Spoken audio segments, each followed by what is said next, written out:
নমস্কার বন্ধুরা, আশা করি আপনারা সবাই ভালো আছেন। আমরা সবাই ভালো আছি। তো বন্ধুরা দেখুন, এখন কিন্তু প্রচণ্ড গরম পড়ে গেছে। আর এই গরমে সুস্থ থাকতে কিন্তু অবশ্যই আমাদের স্বাস্থ্যকর খাবার খাওয়াই উচিত। তো দেখুন, এখানে আজকে রুই মাছ নিয়েছিলাম, আর এখানে এই যে আলু, এখানে দুটো আলু নিয়েছি, আর কিছু পরিমাণ ভেন্ডি নিয়েছি, দেখতে পাচ্ছেন। তো ভেন্ডি বা ঢ্যাঁড়স আপনারা যেটাই বলুন না কেন, তো আজকে সেটা দিয়ে রান্না হচ্ছে আর কি। তো এখানে দেখুন, আমি কড়াই বসিয়ে দিয়েছি, আর কড়াইটাকেও কিন্তু প্রচণ্ড গরম করে নিয়েছি। তো এখন আমি মাছগুলোকে ভেজে নেব শুরুতে। তো দেখতে পাচ্ছেন এখানে, তো সিলভার কড়াইয়ে যেহেতু রান্না করছি, তো মাছগুলোকে কিন্তু একটু উলটপালট করে নিয়ে ভাজতে হবে, কারণ সিলভার কড়াইয়ে কিন্তু অনেক সময় ভাজতে গিয়ে লেগে যায় আর মাছগুলো ভেঙে যায়। তো অবশ্যই চেষ্টা করবেন, যদি এই ধরনের কোনো কড়াইয়ে রান্না করেন, তাহলে মাছগুলোকে কিন্তু একটা একটা করে দিতে হবে, আর আলাদা আলাদা করে এরকম কিন্তু নাড়িয়ে নিতে হবে। তাহলে দেখবেন খুব সুন্দরভাবে মাছগুলো ভাজা হয়ে যাচ্ছে, আর একটার গায়ে একটা লেগেও যাচ্ছে না। তো বন্ধুরা দেখতে পাচ্ছেন, তো এরভাবেই সমস্ত মাছগুলোকে আমি ভেজে নেব। তো যে সমস্ত বন্ধুরা আজকে প্রথম দেখছেন, যারা এখনও বন্ধু হননি, তারা অবশ্যই বন্ধু হয়ে পাশে থাকবেন এবং লাইক কমেন্ট করতে ভুলবেন না।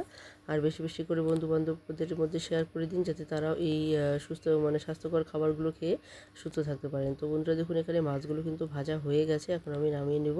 তো এইভাবে সমস্ত মাছগুলো কিন্তু আমি ভেজে নিয়েছি, আর এখন দেখুন অবশিষ্ট যে তেল আছে, এই হালকা তেলের মধ্যেই কিন্তু রান্নাটা করব। তো গরমে একটু কম তেল খাওয়াটাই ভালো স্বাস্থ্যের পক্ষে। তো দেখুন, এখানে এই সামান্য পরিমাণ তেল দিয়ে কিন্তু এই রেসিপিটি তৈরি হয়ে যাবে। তো এখানে আমি 3টে দিয়েছি কাঁচা লঙ্কা, আর সামান্য পরিমাণ দিয়েছি কালো জিরে। আর এখন এই যে কেটে রাখা আলু আর যে ভেন্ডিগুলো আছে সেগুলো দিয়ে দিলাম, আর ভেন্ডিগুলো কিন্তু আমি দু সাইড কেটে নিয়েছি। তো দেখতে পাচ্ছেন, বোটাটাও কেটে নিয়েছি, পেছনটাও কিন্তু কেটে নিয়েছি। এখন লবণ ছাড়াই আমি এই ভেন্ডি আর আলুগুলোকে খুব সুন্দরভাবে ভেজে নেব। তো আগেই কিন্তু লবণ দেবেন না, কারণ লবণ দিলে কিন্তু এই ভেন্ডিগুলো তাড়াতাড়ি সেদ্ধ হয়ে যাবে, গলে যাবে, আর আলুগুলো কিন্তু সেদ্ধ হবে না। তো বন্ধুরা অবশ্যই চেষ্টা করবেন লবণ ছাড়াই ভেজে নিতে। এরপর দেখুন, এখানে 5 থেকে 7 মিনিটের মতো ভালো করে ভেজে নেওয়ার পর এখানে আমি দিয়ে দিলাম আদা। তো এখানে আমি 1.5 চামচের মতো আদা বাটা দিয়েছি, আর দিয়েছি সামান্য পরিমাণ জল। তো এখন আমি এখানে দিয়ে দিয়েছি জল, এই কারণে এখানে এক এক করে মশলাগুলো আমি দিতে থাকবো, যাতে করে মশলাগুলো পুড়ে না যায়। তো বন্ধুরা দেখতে পাচ্ছেন, এখানে এখন আমি দিয়ে দিচ্ছি হলুদ। তো এখানে হালকা একটু হলুদই দিয়েছি, হালকা কালারটাই বেশ ভালো লাগবে। আর এখানে আমি দিয়েছি 1/2 চামচ পরিমাণ জিরে গুঁড়ো। 1/2 চামচটা একটু কম পরিমাণ দিয়েছি আমি এখানে কাশ্মীরি লঙ্কা গুঁড়ো। তো আপনারা কাশ্মীরি লঙ্কা গুঁড়োটা নাও দিতে পারেন, চাইলে হালকা কালারও রাখতে পারেন। তো বন্ধুরা দেখতেই পাচ্ছেন, এখানে আমি এখন সমস্ত মশলাগুলো দিয়েছি। এখানে কিন্তু আর কোনো রকমের জল দেব না, জল ছাড়াই কিন্তু এটাকে ভালো করে ভেজে নেব। তো দেখুন, এখন আমি এখানে দিয়ে দিচ্ছি লবণ। তো বন্ধুরা, জল অবস্থায় লবণ দিলে কিন্তু ভেন্ডিগুলো তাড়াতাড়ি গলে যাবে। তো অবশ্যই চেষ্টা করবেন, যখন এরকম মশলাটা একটু ভাজা ভাজা হয়ে যাবে, তখন একটু লবণটা দিয়ে ভালো করে ভেজে নিতে। তাহলে দেখবেন ভেন্ডিগুলো কিন্তু গোটা গোটাই থাকবে, গলে যাবে না।